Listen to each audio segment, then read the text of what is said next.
what has Iceland done when you look at Iceland's policies? Because they have a few interesting policies, their way of heating, for instance. Well, Iceland is quite privileged when it comes to its access to renewable energy. We are basically sitting on volcanoes. We have 200 volcanoes and active volcanoes in Iceland that we use. We harness their heat to heat our houses. So 90% of Iceland's houses are heated with geothermal energy. Incredible.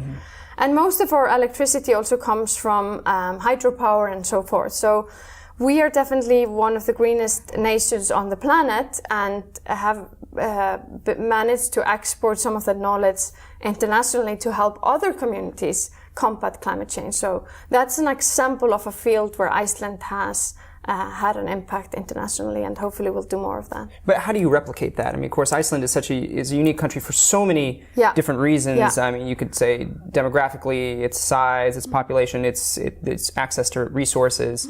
The ability to institute these things on a smaller scale is easier than in a place, say, like Russia or the United States or China, which are these huge, huge areas.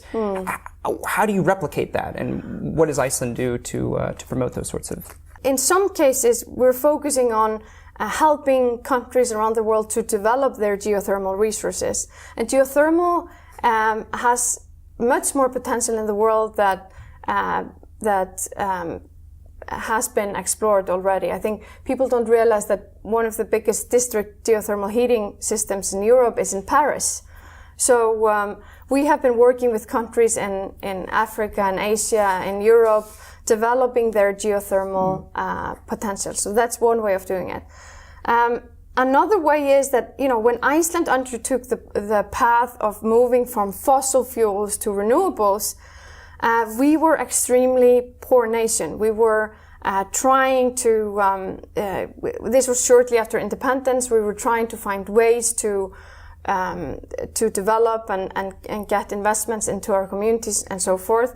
So I think the story is also an inspiration for, that even though you're poor and small, you can still do ambitious things like Iceland managed to do.